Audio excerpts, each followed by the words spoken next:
Hello everyone, I'm Sarah and this is Davy. He's a little sleepy already today. Yes, we've had a busy morning, haven't we?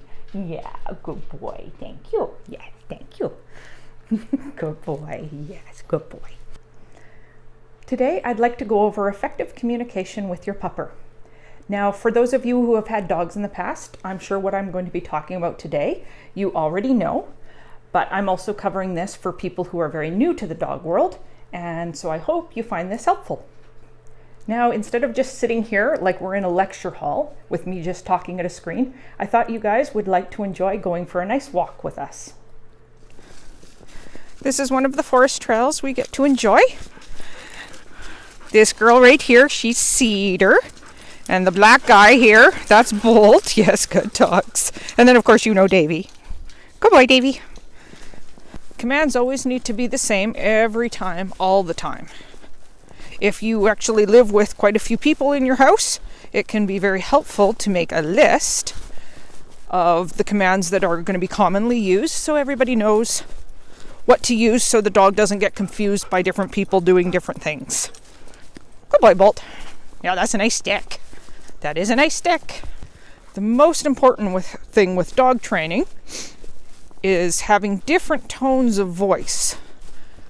One voice for just a command, one voice that means you are displeased, and then of course one voice that is a super happy voice.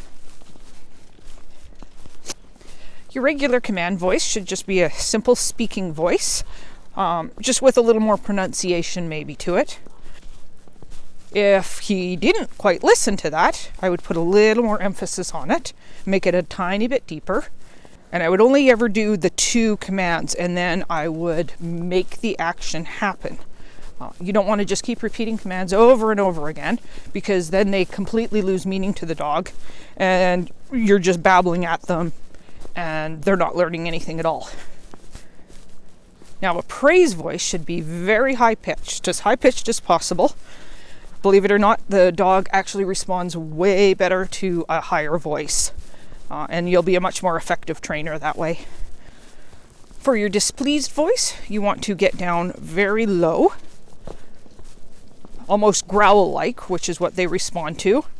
I actually use phooey for my dogs because I find you use no constantly throughout the day, especially if you have kids. You're saying no all the time. So phooey is a very unique word. I like it also because I can vary the tone of it. In a training situation, if you're doing a complex drill, you can just correct them with a light phooey, which means you're not displeased with them, but it's letting them know, no, their action isn't right. Compared to the much deeper phooey, there's a lot of range with the word phooey compared to no. Come on, guys. Yeah, come on. We're going this way. Good.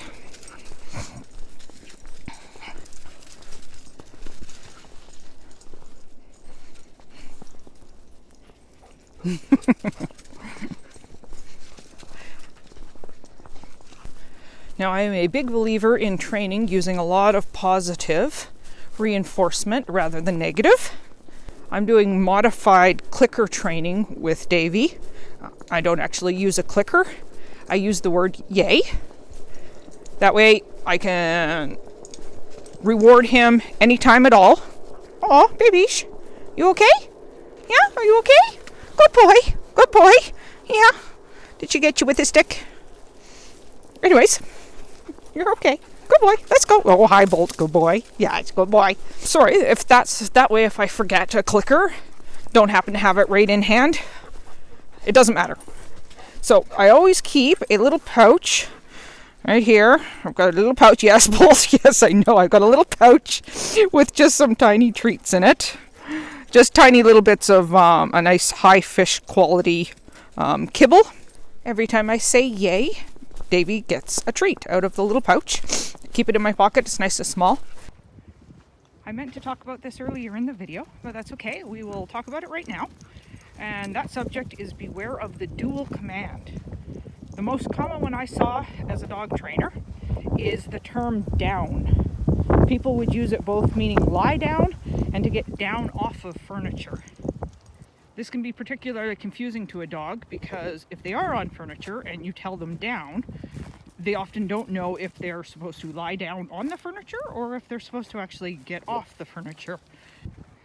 This can be made quite a bit worse by the fact that they might then get reprimanded if they lay down on the furniture, which increases their confusion completely because they think they've done the right thing. And this is part of the reason why having a list can actually be a very good thing, both for you and for your dog. Of course, the commands you actually choose to use and the way you choose to praise and also reprimand are all up to you, as long as the consistency is there. So that way you have clear communication with your pupper at all times. I hope you found today's video enjoyable. Please consider subscribing, and it would be nice if you joined us again next time. Thank you. Bye.